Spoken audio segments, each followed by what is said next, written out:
अरिहंत सिद्ध सूर्य उपाध्याय साधु सर्व अर्थ के प्रकाशी मांगलिक उपकारी है। तीन को स्वरूप जाने राग तय भई जो भक्ति काय को नमाय स्तुति को उच्चारी है।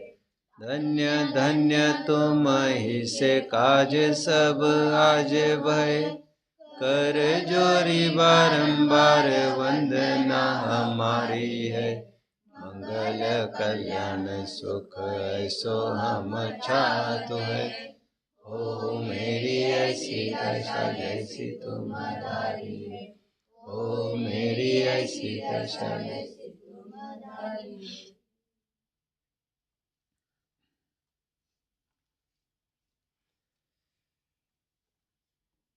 हे तपस्वियों, आपके तप को तथा आपको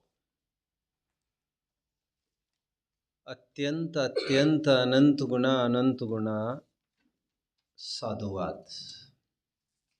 आपको ये लग रहा होगा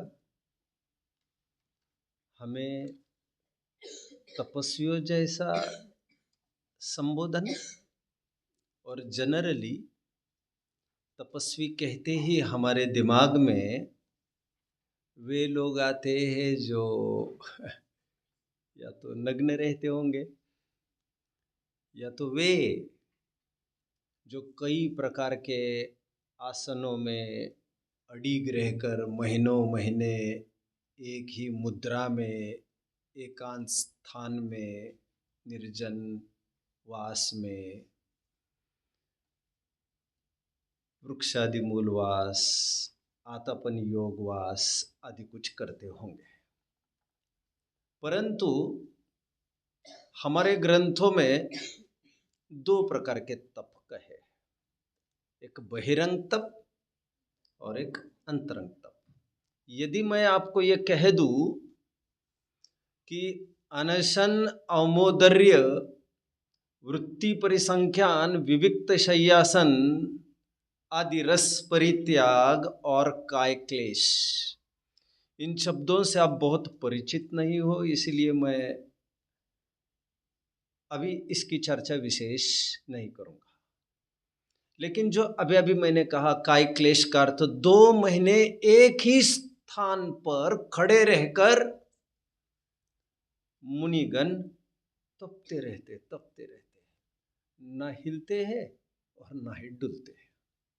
काय क्लेश तप कहते, उसे क्या कहते हैं?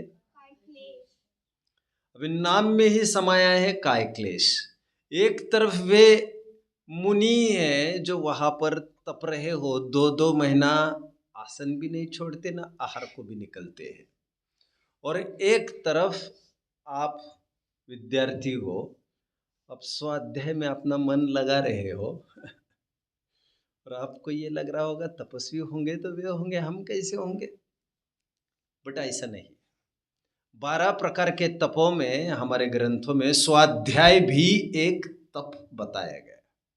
टोडरमल जी सम्यक ज्ञान चंद्रिका की पीठिका में एक बहुत जबरदस्त बात कहते हुए ये कहते हैं कि बहिरंग तप काय को कृश करते हैं और अंतरंग तप मन को कृश करते हैं। मन का तात्पर्य यहाँ पर कषाय को कृश करते हैं। और कबीर तो ये कह रहे थे, माला तो कर में फिरे जीभ फिरे मुख माही आदि आदि कहकर वे तो ये कह रहे थे, मनवा फिरे बाजार में यह तो सुमिरन नाही, माला फेरत जुग गया भयान मन का फेर, कर का मन का छाड़ के मन का फेर। क्या कह रहे थे कबीर? माला तो कर में फिरे जीभ फिरे मुख माही, मनवा फिरे बाजार में मैं एक्शंस आपके लिए करके दिखा रहा हूँ। यह तो सुमिरन नाय, माला फेरत जुग गया, भयान मन का फेर, कर का मन का छाड़ के, मन का फेर। कितने जण समज रहे? इसे भी मन का कहते हैं, मन का। पाठीचा पण मन का असतो ना। उस डिस्क को कहते हैं मन का, डिस्क। उसी प्रकार एक मणि है ना, मणि उस माला की, उसे भी कहते हैं मन का। तो कबीर ये कहते हैं, कर का मन का छाड़ के, मन का फेर। छोड़ो इन शरीर की क्रियाओं को, छोड़ो इन वचन की क्रियाओं को, भावों से भाव जो बहाना है। खैर, इसलिए स्वयंभू स्तोत्र के एक छंद में यहां तक बताया गया है कि अंतरंग शुद्धि के बिना तस्मात् क्रिया प्रतिफलंती न भाव शून्य। भाव शून्य जीवों को क्रियाएं फलती नहीं है। इसलिए बाहर की जड़ क्रियाओं को किसी भी प्रकार का कोई इंपॉर्टेंस धर्म मार्ग में नहीं बताया गया है। सुखी होने की अपेक्षा इसका कुछ भी कंट्रीब्यूशन नहीं है। लोक में थोड़ी मान्यता तो होगी, हो सकती है, बट इस मान्यता का क्या होगा? इसी पर रहेगी तो कुछ बात सदेगी, सदी तो। एनीवे, आपको लग रहा होगा आप कैसे तपस्वी। आप सोचिए, आप इतनी कम उम्र में सुकुमार हालत में घर छोड़कर यहाँ पर आए। कितनी उम्र है आपकी? कितना हेल्पलेस फील करता है कद। अब हम यदि संस्कार जी की बात ले तो आई थिंक उसकी उम्र होगी 11 साल की, कुछ ऐसी, ज़्यादा नहीं होगी, राइट। अब इतनी कम वैसे तो यहाँ की मैं बात कर रहा हूँ, खनिया धाना में तो एडमिशन्स होते ही 6th से है। आई थिंक द्रोणगिरी में भी 6th से एडमिशन्स होते हैं, द्रोणगिरी में भी, खनिया धाना में भी, इतना तो मैं श्योर हूँ। बाकी तो सोनागिर वगैरह, सोनगढ़ वगैरह, आई थिंक वहाँ पर नागपुर वगैरह 8 से लेते हैं। एनीवे, मुझे याद आता है कि एक माँ ने अपने बच्चे को एक गुरु के पास लेके आई थी और वो ये बोल रही थी, मुझे मेरे बच्चों को संस्कार देना है, कैसे देने चाहिए। उन्होंने पूछा था, कितनी उम्र है आपके बालक की? तो उन्होंने कहा था जी 10 साल। तो उन्होंने ये कहा था, संस्कार देने की उम्र तो चली गई जी अभी। मतलब जितनी कम उम्र में आए उतना ज़्यादा ट्यून्ड हो जाते हैं, उतने ज़्यादा वे फ्लेक्सिबिलिटी से जिन धर्म को अपना सकते हैं। इस अवधारणा से ही वहाँ पर 6 से चालू कराया था, कन्यादान में स्पेशली। अभी आप सोचिए, विद्यार्थी के 5 लक्षणों में एक लक्षण क्या बताया था?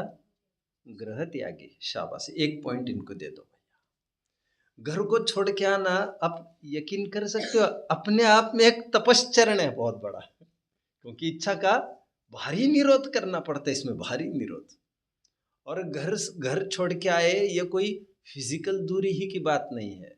आपने ऐशो आराम पर समझौता किया, आपने लग्जूरियस आपकी लाइफस्टाइल होगी उसमें कॉम्प्रोमाइज़ किया, खान पान जैसे मैंने पहले भी कहा था, जैसे पहनना ओढ़ना, आप आपके फैशन के पहनते होंगे, खाते होंगे मन चाहा वहाँ पर। मैं ये नहीं कह रहा हूँ वो बहुत स्वास्थ्यवर्धक अथवा धर्म वृद्धि में कारण होगा, बट इवन देन इन सबको आपने रोक लगाकर आप यहाँ पर रहे हैं। कोई 2 साल, कोई 3 साल, कोई 4 साल और कोई 5 साल। कुछ कुछ तो 6 से 10th रहते गुरुकुल में, कन्यादाना जैसे। फिर 10th के बाद चले जाते शास्त्री करने, फिर दूसरे गुरुकुल में। लगभग 10-12 साल उनके गुरुकुल में ही चले जाते, संयमित जीवन में जीते हैं। अच्छा, बाल भी मन चाहे आप बढ़ा नहीं सकते, और मैं समझता हूँ आप घर पर रहते तो थोड़े से हाथ में बाल आई इतने तो करते ही होंगे वहाँ पर। तो इस मामले में भी मैं ये कहूँगा कि यहाँ पर हर प्रकार का भूमि शयन, एज गुड एज भूमि शयन, एज गुड एज सिर को मुंडाना, एज गुड एज तपश्चरण आदि करना, सुबह उठना, ये सब तपश्चरण के अंतर्गत आता है। तो आपको बड़ा हर्ष होना चाहिए कि हम ये सब कर रहे हैं। दौलत राम जी क्या कहते हैं? ताहि स क्या क्या ताहि सदा आचर्य। लाइन बोलिए पूरी, लाइन बोलिए। शमदम तेजो कर्म नावे सो संवर आदर्य। आगे तप बल ते विधि झरन निर्जरा ताहि सदा आचर्य। संवर का आदर करो भैया, तपश्चरण को निरंतर आचरण करते रहो भैया, इसे उपादेय समझना चाहिए। तो आपको बड़ा हर्ष होना चाहिए कि हमारा गोल्डन पीरियड आ गए, जो हम यहाँ पर आ गए, और आप आगे लाइफ में कहीं भी होंगे ऐसा जीवन तो होना तो चाहिए। I hope and you should also hope, but चाह कर भी ऐसा जीवन आगे का आपका रहेगा नहीं। कितनी दलदल में आपका जीवन जाएगा आपको पता चलेगा। और जब जब भी मुड़कर आप इन दिनों को याद करेंगे, एक लहर से आपको उमड़ जाएगी। और लेकिन उस लहर का अनुभव वहाँ पर करने के लिए आपको थोड़ा यहाँ पर पेशेंस रखना पड़ेगा। थोड़ा धैर्य से 3-4 साल संयम में यहाँ से आपके निकलने पड़ेंगे। तो ये भी हमारे जीवन का एक तपश्चरण है। हमारे ग्रंथों में यहाँ तक उल्लेख मिलता है, त्याग की भावना वाला कोई गृहस्थ है और त्याग की भावना से रहित कोई मुनि है। ऐसे कैसे हो सकता है? कोई गृहस्थ जिसे तप का आदर है और जो चाहता है मैं ये जीवन में अंगीकार करूं, ये हो सकता है कि नहीं बच्चों? यदि ये हो सकता है, कोई गृहस्थ गृहस्थी में रहकर तपश्चरण के लिए निरंतर लालायित होता हो, तो ऐसे भी तो होंगे जिन्होंने घर छोड़े तो होंगे, लेकिन भोगों के लिए लालायित होंगे। बाहर का एक्सटर्नल अपीयरेंस और अंतरंग की शुद्धि अशुद्धि का तो कोई तालमेल घना नहीं है ना। सच कितने जन समझ रहे हैं? इसीलिए कहना पड़ा रत्नकरण शावकाचार्य में, निर्मोही मुनि से मोही मुनि से निर्मोही गृहस्थ उत्कृष्ट है। गृहस्थ मोक्ष मार्गस्थो निर्मोह नैव मोहवान अंगारो गृही श्रेयान निर्मोहो मोहिनो मुने। मोही मुनि से निर्मोही गृहस्थ को उत्कृष्ट बताया है। कोई घर में रहकर भी इच्छा का निरोध करता हो तो वो उत्कृष्ट है, और कोई जंगल जाकर भी इच्छाओं को आमंत्रण देता हो, उनको बढ़ावा देता हो, तो उसको निंदनीय और धिक्कारने योग्य कहा। अमित गति आचार्य ने एक बहुत सुंदर छंद लिखा बच्चों। उसमें लिखा, वनेपि दोषा प्रभवन्ति रागी नाम।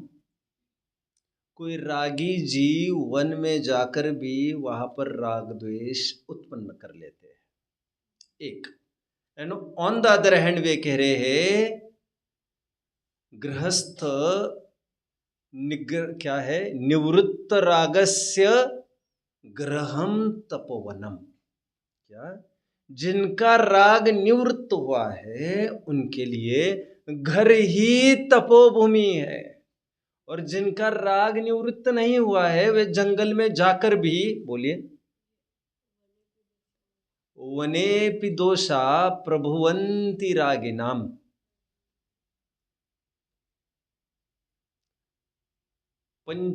गृहस्थ पंचेंद्रिय निग्रह तपः। आगे की लाइन 4 लाइन का वो छंद है। एक्चुअली मैंने तो केवल पहली और अंतिम लाइन बोल दी थी। अंतिम लाइन ये बोली थी अभी, निवृत्त रागस्य ग्रहम तपोवन। कितनी सुंदर लाइन है बच्चा, रिपीट करेगा कोई? निवृत्त रागस्य, जिनके राग निवृत्त हुआ है उनके लिए घर ही तपोवन है। इसलिए प्रसिद्ध एक सूक्ति कही जाती है, भरत जी घर में वैराग्य। तो पहले तो इस बात की तरफ मैंने आपका ध्यान आकर्षित कराया, यह तप की भावना चौथे गुणस्थान से प्रारंभ होती है, और इसीलिए षठ कर्माणि दिने दिने में देव पूजा, गुरुपास्ति, स्वाध्याय, संयम के साथ साथ तप को भी लिखा गया है। तभी तो इन षोडश कारण भावनाओं में शक्ति प्रमाण तप की भावना का उल्लेख किया गया है, क्योंकि वह गृहस्थ ही नहीं है जो तपश्चरण की नहीं सोचता हो। शंकाकार निश्चयवासी का प्रकरण चल रहा था, और शंकाकार ये कह रहा है मोक्ष मार्ग प्रकाशक में कि भरत जी आदि भी जो चक्रवर्ती हुए वे भी कहाँ तपश्चरण करते हैं, पढ़ते हैं। इसकी तरफ फिर आते हैं हम। शंका करने की शंका पूछे, आइए ये होना चाहिए पेज आई थिंक 198 पर। तो आइए देखते हैं कहाँ मिलता है।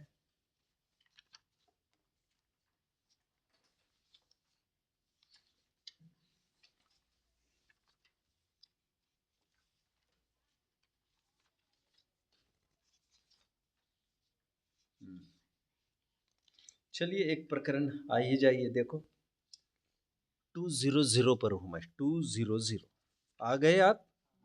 देखिए ये 5 पॉइंट्स 2-3 दिन पहले मैंने बोले थे, और मैंने कहा था एग्जाम के लिए ये याद करने। कितने जनों ने याद किए ये?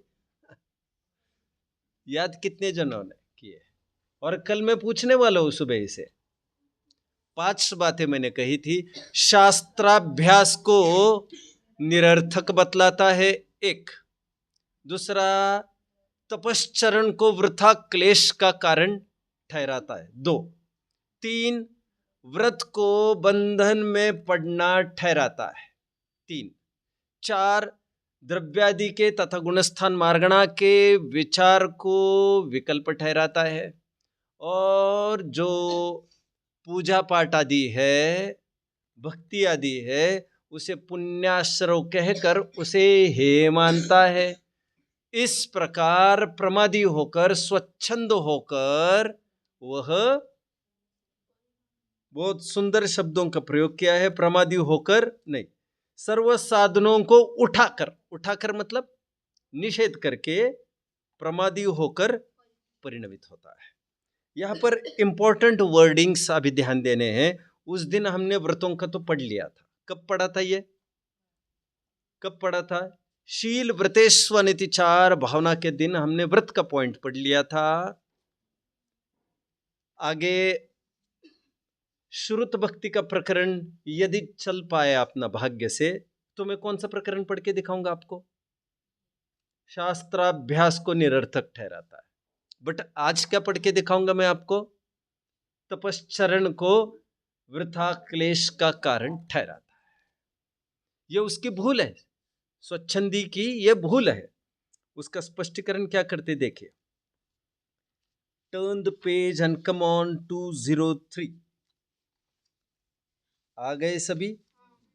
अभी देखिए, तथा वह तपश्चरण को मिला वृथा क्लेश का कारण ठहराता है। अभी टोडरमल जी, उस दिन भी मैंने थोड़ा बोला था, आज फिर से बोल रहा हूं।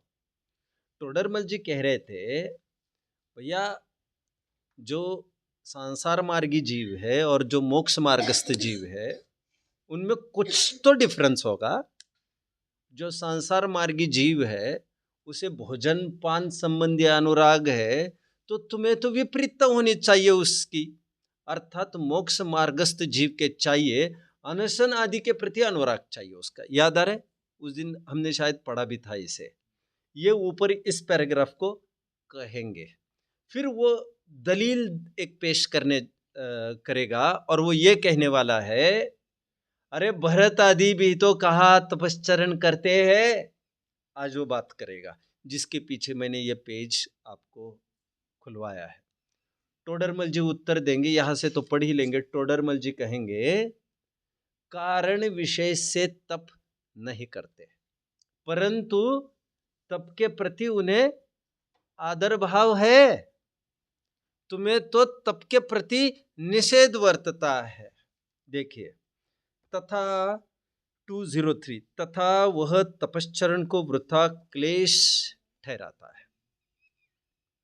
सो मोक्ष मार्गी होने पर तो सांसारी जीवों से उल्टी परिणति चाहिए।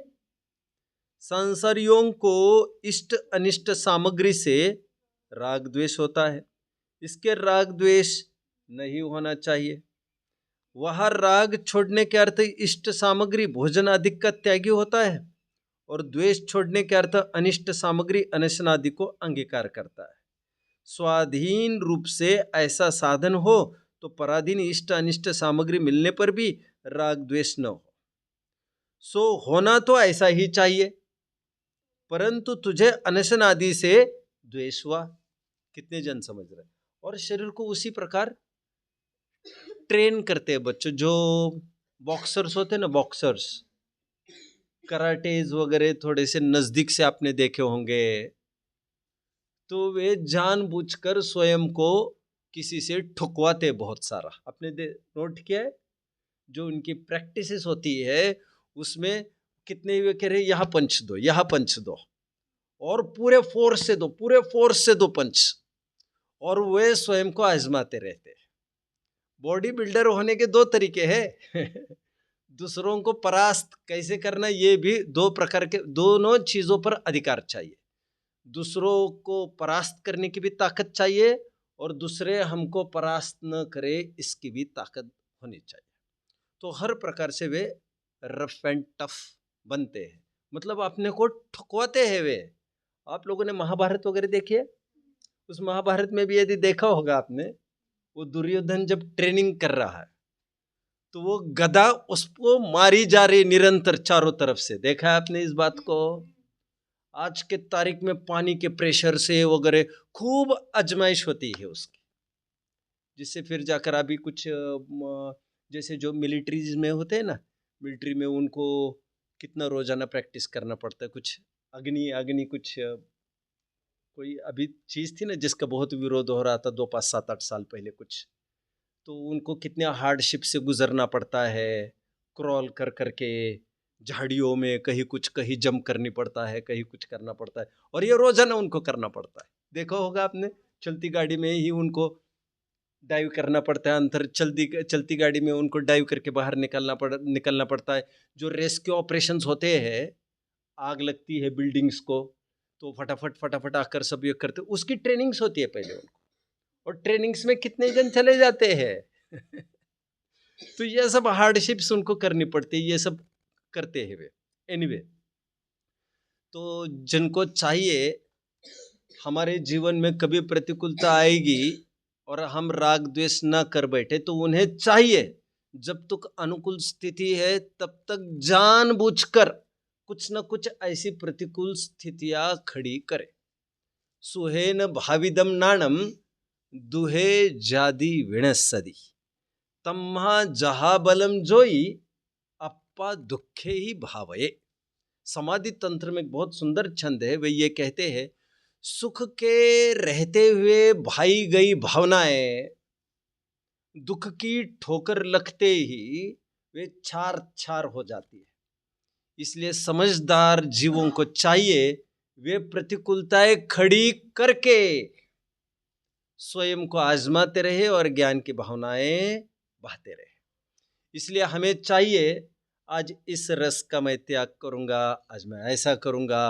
10-10 साल, कुछ लोग ऐसे होते जो इन्होंने 10 साल से ये नहीं किया, उन्होंने 20 साल से ये नहीं किया, और फिर बॉडी उसको एडॉप्ट करने लगती है, और जैसे वो एडॉप्ट करने लगती है उसको, फिर चाहे जैसी स्थितियां बनती है फिर उनको कोई समस्या नहीं आती। मैंने आपको कई दफ़े कहा है बच्चों, मैं भी मतलब जैसे आम आदमी जीते हैं, पहले मैं भी ऐसा था कि 10वीं के पहले आम तौर पर अपन करते, गर्मी लगी तो पंखा चालू कर लिया, ठंड लग गई तो कपड़े वपड़े ओढ़ लिए भरपूर, अथवा हीटर्स लगा दिए।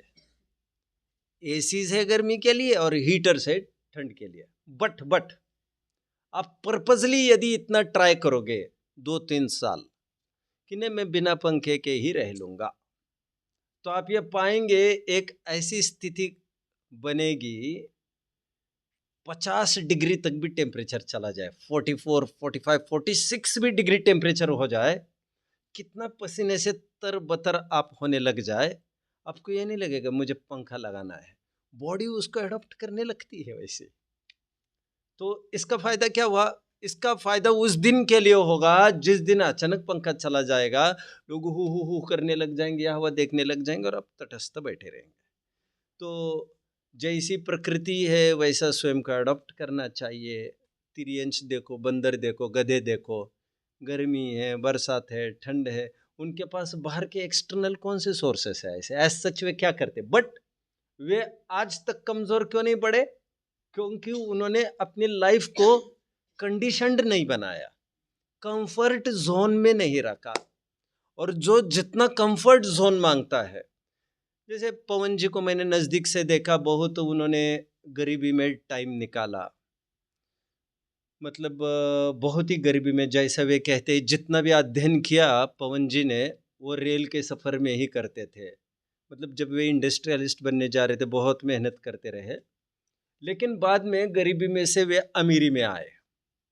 अमीरी में आने के बाद वो पूरा सेंट्रलाइज एसी उनका घर उन्होंने बना दिया, और एसी के इतने भारी एडिक्ट हो गए, इतने भारी एडिक्ट हो गए वे केवल स्वाध्याय हॉल में ही वे जिनवानी की ही बात होती थी तो ही वे बिना पंखे और एसी के रह लेते थे। बाकी वे अपने रूम में गए 1 मिनट भी उनको एसी भी चाहिए, साथ में पंखा भी चाहिए ऊपर, और कितनी भी चिलिंग ठंड में चाहिए ही चाहिए उनको, और वो नहीं हुआ तो उनको सफोकेशन चालू होता था। मतलब एडिक्शन हो जाते उसका, एडिक्शन, और फिर वो नहीं बने तो आदमी छटपटाने लगता है। तो इस प्रकार भोगों का गुलाम स्वयं ये जीव होता जा रहा है, और तपश्चरण की पूरी दिशा तद्दन विरुद्ध है भोगों से। और इसलिए सज्जन लोग ये कहते हैं, भोगो न भुक्त वयमेव भुक्त। हमने भोगों को नहीं भोगा, भोगों ने ही हमको भोगा और कहीं का नहीं रखा हमें। मैंने आपको कभी घटना बताई थी, आपको याद आ रहा होगा बच्चों, मैंने बताई थी आपको, आई थिंक रतनलाल गंगवाल की, if I am not wrong.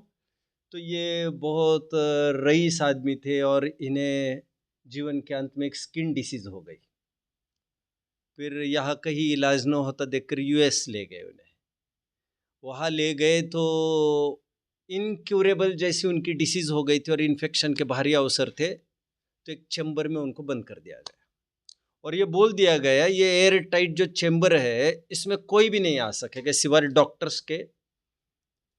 तो इतना करोड़ अरबपति आदमी, लेकिन नाती पोते से, अपने बच्चों बहू से, पत्नी से तक मिल नहीं सकता था। वो कांच में ही देखते थे, कांच पर वे हाथ घुमा लेते थे, दूर से देख देख कर वे वहां से रोते थे और ये यहाँ से रोते थे। फिर उन्होंने बाहरी, और एकांत तो और मुश्किल है, ये भी बहुत बड़ा तप है। पहले हरा भरा घर रहता था, जवानी थी, खूब हवा चले जाते थे, सबसे बातें कर लेते थे। अभी बुढ़ापा आ गया, पैर नहीं चल रहे हैं और लोग हम तक नहीं आ पा रहे हैं, घुटन होती है लोगों को। फिर कुछ लोग टीवी की तरफ बढ़ लेते हैं, फोन की तरफ बढ़ लेते हैं, कुछ न कुछ उन्हें चाहिए, कंपनी चाहिए, नहीं तो छटपटाहट में मुश्किलें खड़ी हो जाती है। और आपने देखा होगा अभी अभी जो कोरोना निकल गया उसमें क्वारंटाइन वगैरह कितना खतरनाक लगता था लोगों को, भैया अकेले नहीं रह सकते, और कितने ही जन फिर डिप्रेशन के मरीज हो जाते थे। इसलिए कुछ नहीं तो लोग कुत्ते ही पाल लेते हैं।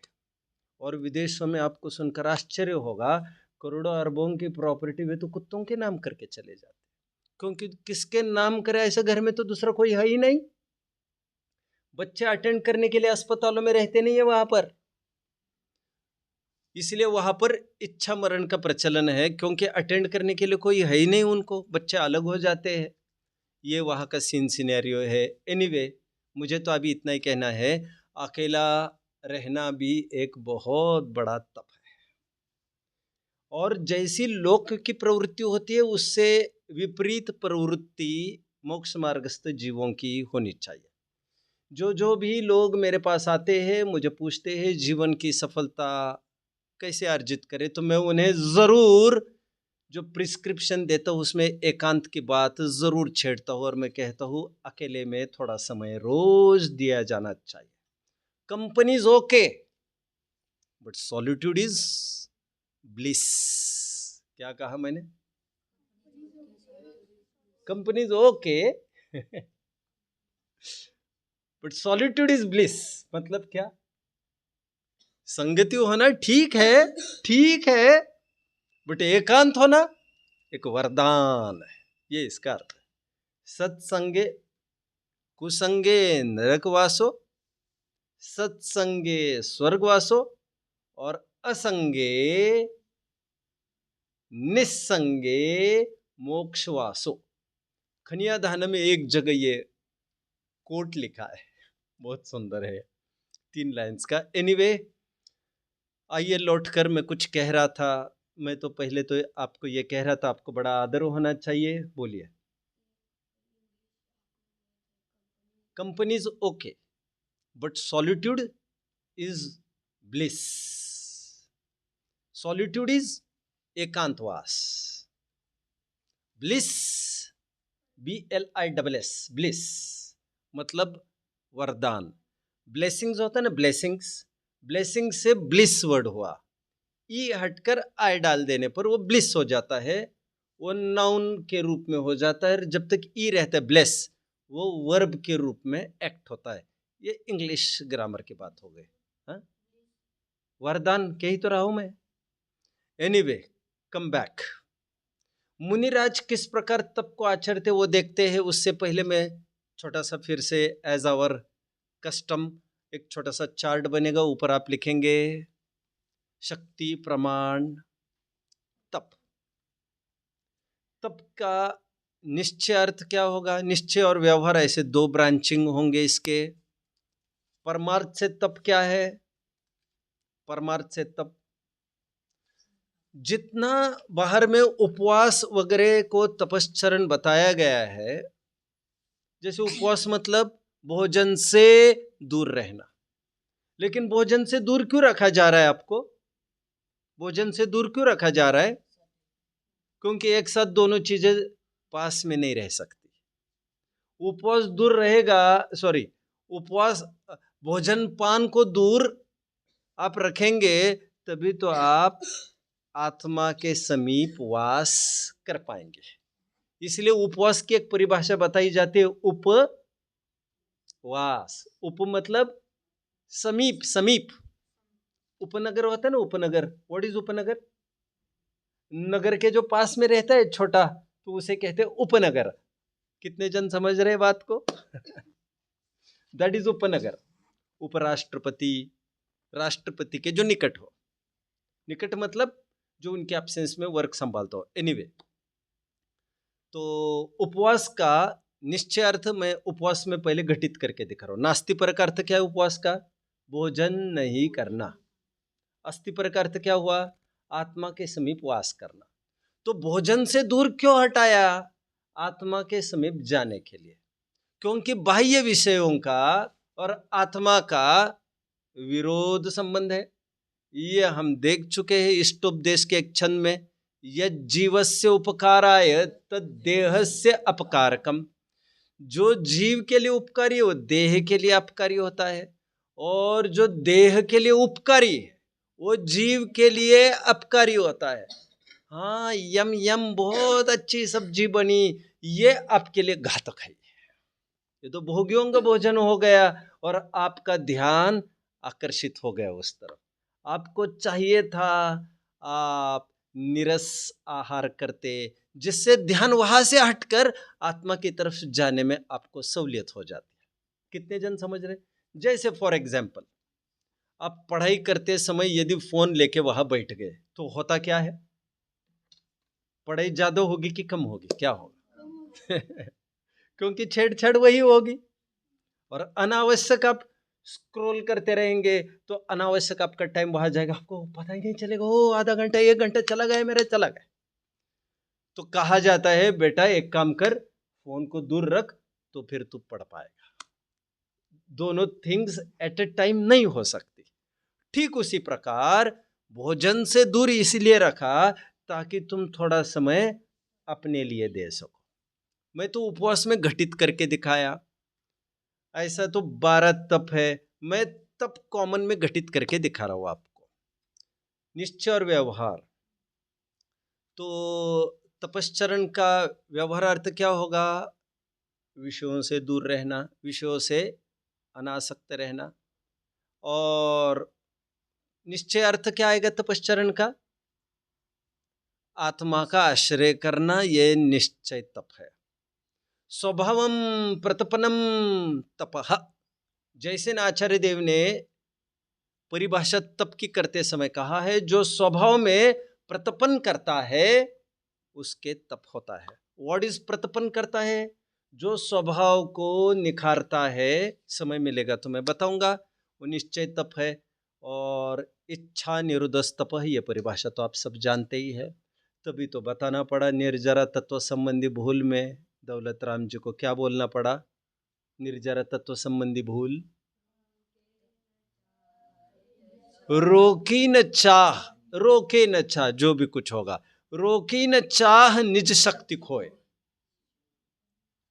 ये निर्जरा तत्व संबंधी भूल है। रोकी न चाह निज शक्ति खोए, अपनी शक्ति को भूला तभी तो इच्छा व्यक्त प्रकट हो गई, और इच्छा का व्यक्त होना ही, इच्छा प्रकट होना ही तप का घात है, और इच्छा का निरोध होना ही तपश्चरण है। तो तप में आप लिखेंगे, निश्चय तप में क्या लिखा आपने? आत्मा में रमना लिखो सिंपली आप। और व्यवहार तपों में आपको लिखना चाहिए, लेफ्ट वर्ड्स लिखे इच्छा का निरोध, और राइट वर्ड्स लिखे इच्छा का निरोध भाव पक्ष है, भाव पक्ष। और द्रव्य पक्ष में आपको लिखना चाहिए अनशन,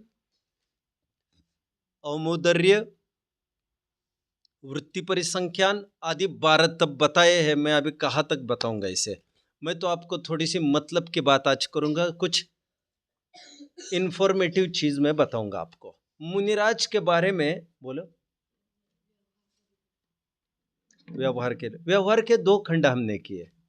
व्यवहार का एक भाव पक्ष लिया, इच्छा निरुद्धस तपः, जो मन के स्तर पर और वचन और काय के स्तर पर होता है, वो द्रव्य पक्ष में लिया जाता है। अनशन, अमोदर्य, वृत्ति परिसंख्यान, रस परित्याग, विविक्त शय्यासन और काय क्लेश। और वैसे आगे के जो तप है 6 अंतरंग तप, उन्हें ले सकते हैं भाव पक्ष में। विनय, वैयावृत्य, प्रायश्चित्त, स्वाध्याय, व्युत्सर्ग और ध्यान, ये अंतरंग तप है। एनीवे, मैं मुनिराज के बारे में थोड़ा सा आपको बताऊंगा आज। मुनिराज के 28 मूल गुण तो आपको पता ही है। आप में से कौन बोलेगा 28 मूल गुण मुनिराज के? मुनिराज के 28 मूल गुण कौन बताएगा? हमने देखे तो है ना कि नहीं देखे? देखे है क्या कभी? लग रहा है देखे है? देखे है या नहीं, अच्छे से मुझे बताइए आप, कहाँ देखे हैं? हाँ, पंच परमेष्टि पाठ में देखे हैं हमने, हाँ या ना? मैंने सिंबॉलिक आइडेंटिटी भी बताई थी आपको, 5 5 5 6 7, याद आ रहा है? मैंने कहा था 5 महाव्रत, 5 समिति, 5 इंद्रिय जय, 6 आवश्यक, 7 शेष गुण। तब मैंने जरूर एक उल्लेख किया होगा वहां पर। एक प्रश्न पूछा शंकाकार ने, तपश्चरण तो इसमें कहीं आया नहीं, और मुनिराज के 28 मूल गुण में तपश्चरण तो होना चाहिए था, ऐसा लगता है। हालांकि आचार्य के 36 गुण में 10 तप तो बताए हैं। कितने जन समझ रहे हैं? आचार्य के 36 गुण दोहराने हैं। फिर आचार्य भक्ति का प्रकरण यदि चल पाएगा तो तब उस दिन देख लेंगे, आज छोड़ देते। मैं कहां पर खड़ा था? तपश्चरण। तो वहां पर यह लिखा है, मुनिराज के जो 7 शेष गुण बताए हैं, कौन से? उसमें एक केशलोचका है, वो तपश्चरण के अंतर्गत आता है। इसीलिए जितने भी इस भूतल पर जितने भी प्रचलित और प्रसिद्ध धर्म है आज, सबसे कड़काई का धर्म यदि माना जाता है तो दिगंबरों का माना जाता है। और ये दिगंबरों का धर्म पला नहीं, फल स्वरूप श्वेतंबर खड़ा हो गया, फल स्वरूप बौद्ध धर्म खड़ा हो गया। अरे फल स्वरूप ही तो सभी धर्म खड़े हो गए, उनसे पला नहीं। इसलिए मैंने आपको कभी दिखाया होगा, मूल लिटरेचर में बौद्धों का एक ग्रंथ है मध्यम निकाय। कौन सा? उस ग्रंथ में साफ ये लिखा है, गौतम बुद्ध ये कह रहे हैं कि पहले मैं मुनि संघ में था, दिगंबर मुनि संघ में था, तब मैं केश का लोच करता था, तब मैं अंजलि में भोजन करता था। ऐसा साफ उल्लेख है। मतलब ये पहले दिगंबर मुनि रहे। मुनि की चर्या कितनी कड़क है आइए हम देखते हैं। इसीलिए तो कहा जाता है दिगंबर धर्म बाबा मतलब तलवार की धार पर चलने समान है। अब देखिए, केश लोच होता है ना, जो केश लोच, एक बाल खींचकर देख लीजिएगा कभी। अच्छा 2-3 बाल खींचकर देख लीजिएगा। ये मैं मजाक में बोल रहा हूं। मजाक में इसलिए बोल रहा हूं क्योंकि केश लोच का कोई ट्रेनिंग नहीं हुआ करता। मुझे बहुत बड़ा अजीब लगता है। अभी अभी भी एक जन आए थे, हाँ अभी अभी एक जन आए थे, हम यही टहल रहे थे इसलिए मैं इशारा कर रहा हूं। वे श्वेतंबर साधु रहे हैं 2-5 साल और अभी दिगंबर साधु होने जा रहे हैं। भगवान करे यदि वे हो जाए दिगंबर साधु तो कितना गफला हो जाएगा। अब उनको कोई लक्षण भी नहीं दिख रहे उनमें, बट एनीवे बहुत जन क्या करते हैं आजकल, दीक्षा लेना है इसलिए पहले से ही केश लोच की प्रैक्टिस करने लगते हैं। अरे उसमें क्या होगा, उसमें क्या हुआ? अभी भी मैं एक जगह गया था, नाम लेने में थोड़ा संकोच हो रहा है मुझे। सूरत गया था मैं अभी, मुनियों के काफिले में गया था। श्वेतंबर मुनि थे 100-150-200, साध्वियाँ थी 100-150-200 संख्या में। उनके यहाँ अपने एक दिगंबर विद्वान संस्कृत पढ़ाने के लिए नियुक्त किए गए हैं विगत 2 सालों से। अब वे केश लोच का, मैंने कहा बेवकूफ मैंने कहा जल्दी रास्ता नापो यहाँ से, नहीं तो पक्के श्वेतंबर हो जाओगे एक दिन। और जिनको अपने ऊपर भरोसा नहीं है उनको सत्संगति में रहना ही चाहिए। जिन्हें स्वयं पर बहुत भरोसा है, ऐसे बहुत कम लोग होते हैं, पंचम काल में बड़े मुश्किल, उनको ये रिस्क एकांत की नहीं उठाना चाहिए। इसलिए पंचम काल में एकल विहारी मुनि नहीं होते। मुनि देखे आपने एकल विहारी कभी? देखे होंगे, मैंने भी देखे हैं, लेकिन ग्रंथ में इनको अयोग्य बताया गया है। साफ लिखा है मां सत्तु मां भूदो एकागी। मेरे शत्रु पर भी एकल विहारी होने का प्रसंग ना बने, ऐसा वट्टकेर स्वामी मूलाचार में कह रहे हैं। क्योंकि भीड़ में रहेंगे तो टोके जाएंगे आप। कितने जन समझ रहे बात को? तो आप क्या कह रहे हैं? बोले ये केश लोच। अच्छा मैंने ये देखा भी है कि ढंग का अध्ययन तो कुछ किया नहीं तुमने, और एक एक चीज हमको पूछ रहे भैया तुम ढंग का अध्ययन करो पहले। फिर भी बताओ, फिर भी बताओ कहाँ लिखा, फिर भी बताओ। कुंद आचार्य देव ने अष्टपौढ़ में साफ साफ लिखा, अंजलि पुट में आहार, क्या क्या क्या, अंजलि पुट में आहार और केशलोच ये खेल मात्र में भी दीक्षा के पूर्व नहीं करना चाहिए। और दीक्षा हुई, दीक्षा के प्रसंग में पहली बार एसिड टेस्ट होती है।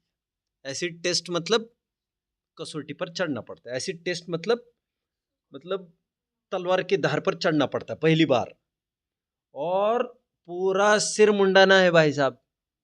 और आज का जो प्रचलन है, मतलब मैं एक भी अनुष्ठान कहूंगा ना मुनिराज का, एक भी अनुष्ठान यदि कहता हूं मैं मुनिराज का, तो आपको तपश्चरण की एक झांकी मिल जाएगी और आपको पता चलेगा फिल्म तो अभी बाकी है। 28 मूल गुणों को कैसे समझेंगे आप? मैं केवल केश लोच को समझा रहा हूं फिलहाल। जो आजकल राख लगाते ना, राख राख लगाते हैं, खूब राख की एक लेके ही बैठते हैं राख, देखा होगा आप लोगों ने। ये गलत प्रचलन है। दूसरा, मुनि बैठे हैं आंख मीच कर और दूसरे जन खचाखच कर रहे हैं। मैं कहना नहीं चाहता, ऐसे तो सुअर के भी होता है। एनीवे, मतलब तपश्चरण किसका माना जाएगा? ये तुम्हारे हाथ से करना ही है। अभी दूसरा कोई कर रहा है, तुम चुप बैठो, ऐसा नहीं, ऐसा नहीं चलता उसमें, ऐसा नहीं। जैसे फॉर एग्जाम्पल मैंने कहा आपका फोड़ा आपको स्वयं फोड़ना है और उसका पस वगैरह बाहर निकालना है। कितनी बड़ी कसौटी है ये। इतने से के लिए आप डॉक्टर के पास जा रहे हैं और डॉक्टर और कुछ नहीं करता, 2-3 जन मिलकर पकड़ लेते हैं और करा लेते हैं, लेकिन आप स्वयं ये नहीं कर सकते। कितने जन समझ रहे? मतलब तुम करवाना चाहते हो, केस लोच तब तुम्हारा है, तुम्हारा, और तुम्हें ही अकेले करना है और बिना राख के। राख वाक का प्रयोग का कहीं उल्लेख नहीं है जिनवाणी में। और दूसरा कतई नहीं कर सकता केस लोच। फिर कंफर्ट जोन में चले गए आप। साफ साफ मूलाचार के प्रारंभ में एक जब प्रकरण चल रहा था केस लोच का, 10 साल हो गए मुझे मूलाचार पढ़ के बच्चों, 10 साल नहीं 15 साल हो गए, लेकिन यह प्रकरण मैंने कम से कम 200-300 बार पढ़ा होगा, तो मुझे साफ साफ याद आ रहा है। वहां पर यह लिखा है कि मुनिराज किसी से क्षौर कर्म क्यों नहीं कराते? क्षौर कर्म मतलब किसी से दाढ़ी कटिंग क्यों नहीं कराते? कोई आदमी आएगा कैंची लेकर कर जाएगा, तो वहां क्या लिखा है मालूम? मूलाचार में नहीं, उतने समय के लिए मुनिराज को किसी और के सामने नीचे गर्दन करके बैठना पड़ेगा। और मुनिराज कोई साधारण व्यक्ति थोड़ी है। इनके सभी काम स्वाधीन होते हैं बच्चों। हाँ, यदि बुढ़ापे की तरफ ढल जाए दशा, और आप जानते हो उत्कृष्ट केस लोच 2 महीने का बताया गया है, मध्यम 3 महीने का और जगन्य 4 महीने का। कितने जन समझ रहे बात को? 4 महीने के बाद करना नहीं, अभी 6-6 महीना, कोई साल भर वैसे ही एक स्थान पर अड़ी गए बाहुबली जैसे, तो उनको कोई दिक्कत नहीं है उनकी। लेकिन जिनके प्रवृत्ति चल रही है उनको इतना ध्यान रखना चाहिए, 2 महीने के पहले नहीं करना है केस लोच आपको। और खून भी आता है, नहीं आता है ऐसे तो बात नहीं। और पहले 5-7-8 केस लोच में तो नानी याद आती है, तो मैं इसलिए नहीं कहना चाहता क्योंकि सच्ची विरक्ति से गए, और थोड़ी सी भी शिकन हुई चेहरे पर तो दीक्षा इनएलिजिबल, आउट। कितने जन समझ रहे हैं? थोड़ी सी भी शिकन आई चेहरे पर, रोना, और कितने जन तो फूट फूट के रोते हैं उस समय, और फिर वो कहते ये आनंद के आंसू है। अरे बेवकूफ बना रहे आप हमको तो। एनीवे, ये एक तपश्चरण है, और जितनी विरक्ति सच्ची, मैं तो आपको केवल केस लोच के बारे में बता रहा हूं। और यदि बुढ़ापा मान के चलो कोई 90 साल का हो जाए और उसकी पकड़ ढीली होने लग जाए, हाथों का जोर खत्म होने लग जाए, ऐसी स्थिति में आचार्य, निर्यापक आचार्य उनका केस लोच कर सकते हैं, बट केवल उन स्थिति परिस्थितियों की बात है जब उनके हाथ में कुछ पावर ही नहीं रहेगी। कितने जन समझ रहे हैं भाई साहब? मुनिराज का यदि आपको साहस देखना है तो मैं और एक आपको पेश करता हूं, उनकी एक एक्टिविटी। ऐसा लिखा है, आइलक और शुल्लक में क्या अंतर है भैया? कपड़ों की अपेक्षा बात नहीं करना। आइलक और मुनि में क्या अंतर है? मुनि के अकेले की क्या खासियत है जो किसी में नहीं हो सकती नग्नता के अलावा? खड़े खड़े भोजन करना। क्या? मुनिराज के अलावा किसी की ताकत नहीं है करने की। तो वहां पर प्रश्न आया कि खड़े खड़े तो भैया अलग भी भोजन कर सकते हैं, उनको परमिट कर दिया जाए। अरे जब तुम हम भी कर सकते तो वे क्यों नहीं कर सकते, इसमें कौन सी बात है। तो क्या कहा मूलाचार में, सुनिए। मैं बार बार मूलाचार ग्रंथ की बात कर रहा हूं, जो वट्टकेर स्वामी का प्राकृत भाषा में लिखा गया कुंद कुंद पूर्व ग्रंथ है, और बहुत टाइम तक इसे कुंद कुंद कृति माना जाता था। बट अभी 50-100 साल में विद्वानों ने यह नक्की किया कि कुंद कुंद के द्वारा लिखा गया नहीं है, ये आचार्य वट्टकेर ने लिखा है ये ग्रंथ। एनीवे, कमिंग बैक, मैं अभी कुछ कह रहा था। हाँ, खड़े खड़े।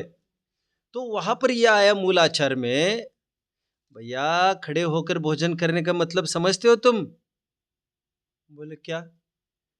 जब तक मेरे जंघाओं में बल है, जंघा मतलब समझ में आता है ना, जब तक मेरे जंघाओं में बल है तभी तक मैं भोजन करूंगा, इसका वो परिचायक है। और खड़े खड़े भोजन करने का मतलब यह हुआ कि जब तक खड़े रह पाओगे तभी तक भोजन करोगे, जिस दिन खड़े नहीं रह पाओगे भोजन बंद है। ताकत?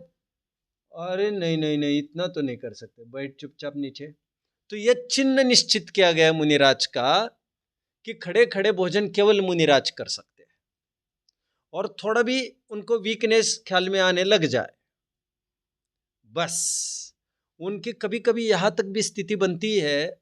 आपने देखा है, किसी ने बहुत वृद्ध महाराज को देखा है, हाथ ऊपर कर लीजिए जिन्होंने देखा हो। उम्र क्या थी? 80 के आसपास होगी। कुछ कुछ आपने कितने उम्र के देखे? वृद्ध थे, ठीक है। ऐसे भी रहे हैं कोई, अभी उनको आहार के लिए कोई पकड़ कर लेके आए, और भोजन करते समय किसी ने पकड़ा था उनको? नहीं। फिर भोजन करते हुए देखा, मैंने कहा मुनिराज को, वृद्ध को नहीं देखा। 100 उम्र के भी मुनि हुए हैं अभी अभी में, तो लोग उनको खड़ा रखते थे ऐसा, और उनकी इतनी ताकत चली गई थी तो दोनों जन मिलके दोनों हाथ ऐसे जोड़ लेते थे, डाला जाता था, वे ही नजदीक करते थे और खिलाते थे। अरे भैया ये क्या चल रहा है? अरे मुनिराज को तो खड़े खड़े यदि किसी को भी टच कर जाए, मतलब दीवार का सपोर्ट लेकर वे खड़े नहीं रह सकते बच्चों। मुनिराज, उनका तो प्रतिज्ञा है, जिस दिन मैं खड़े नहीं रह सकूंगा अपने पैर पर, उसी दिन मैं भोजन का त्याग कर लूंगा। जिस दिन वे अंजलि नहीं जोड़ सकते, उसी दिन से वे प्रतिज्ञा करते हैं कि मैं अभी भोजन नहीं करूंगा। इतनी दृढ़ता और इतनी विरक्ति, विशुद्धि उनमें हुआ करती है। कितने जन समझ रहे? ये कोई साधारण बात लग रही है आपको कि मैं इसमें कर लूंगा, मैं इसमें कर लूंगा, मैं ऐसा कर लूंगा, मैं खड़े रहकर कर लूंगा? ऐसा सरल नहीं हुआ करता। और भोजन के टाइम में उनको कोई पकड़ कर खड़ा रखे, वे भोजन कर ले, ऐसा नहीं होता। उनको कोई टच कर ही नहीं सकता, क्योंकि 32 अंतरायों में, भोजन संबंधी 32 अंतरायों में एक अंतराय ही अलग सा बताया गया है कि कोई भी टच कर जाए तो बस वह अंतराय हो जाती है। कहीं टेक कर खड़े होने की स्थिति बनी, बस वह अंतराय हो, तो कोई उनको पकड़कर नहीं रख सकता। आप समझ रहे होंगे तपश्चरण की परिभाषा। मैं केवल आहार की भी बताऊं आपको। आहार के लिए निकल रहे हैं, आहार के लिए निकले, एक डेड बॉडी दिखी उनको, घूम जाते, फिर से हो गई उनकी अंतराय। आप तो जानते हैं, मारो मारो कहीं आवाज आ गई, हो गई अंतराय। उनके सामने किसी ने दरवाजा लगा लिया, अथवा अपने आप हवा से दरवाजा लग गया, हो गई अंतराय। कहीं कराहने की आवाज आ गई, हो गई अंतराय। मतलब बोलो, कराहना मतलब कणायचं काय म्हणतात त्याला, बीमारी में करते ना ऐसा, आह आह ऐसा ऐसा, उस टाइप का। तो और सुनिए, हमने 22 परिसर में एक परिसर जय देखा था, आपको याद आ रहा होगा, कंटक परिसर जय, तरण स्पर्श परिसर जय, याद आ रहा है? कांटा यदि चुभ जाए, कांटा मुनिराज को, वे कांटा निकालते नहीं है और चलते जंगल में ही हैं और नंगे पैर, और कांटा अपने हाथ से नहीं निकालते, ना किसी को इशारा भी करते हैं।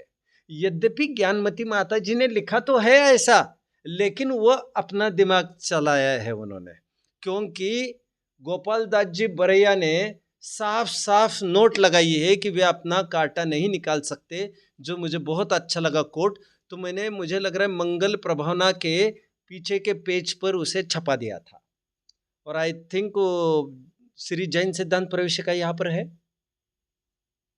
यहाँ पर है कद, देखो तो उसमें पेज मिलेगा तो मैं पढ़ के दिखाऊंगा। बोलिए।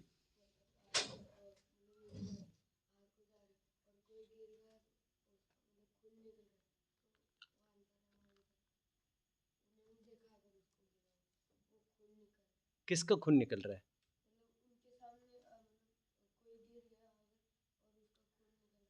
नहीं नहीं, तो भी अंतर हो जाएगी। उनको कुछ भी ऐसी घटना जो वैराग्य परक हो, उस घटना में वे आहार नहीं करते हैं, नहीं है, कोई बात नहीं है।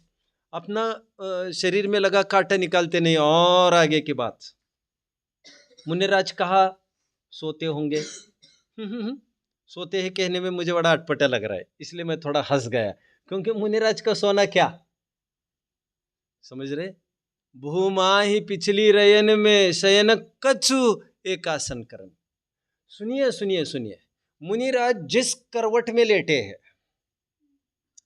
मान के चलो रात में करवट सेट कर लेते हैं, रात भर भी करवट हिलाते नहीं है मुनिराज। कितने जन समझ रहे हैं मेरी बात को? अरे जो दिन में भी सूर्योदय होने के बाद 3 सूर्योदय होने के एक अंतर मुहूर्त बाद, जब सूरज की रोशनी निकलने के बाद, जब रोड प्रासुक हो जाते, रोड मतलब रास्ते प्रासुक हो जाते, लोग कोई ना कोई निकल जाता है, फिर वे समझते अभी प्रासुक हो गया मार्ग, अभी निकल लेते हम। और तुम रात में गमन की बात कर रहे हो, टॉर्च फॉर्च की कोई बात नहीं है उनकी। रात में वे हलन चलन नहीं करते हैं, एक ही मुद्रा में पूरी रात निकालते हैं। मूलाचार में साफ उल्लेख है कि यदि बहुत समस्या आ गई हो मुनिराज को, तो सूर्यास्त के पूर्व वे जाते हैं अपने गुरु जी के पास, भगवान I am suffering from severe pain.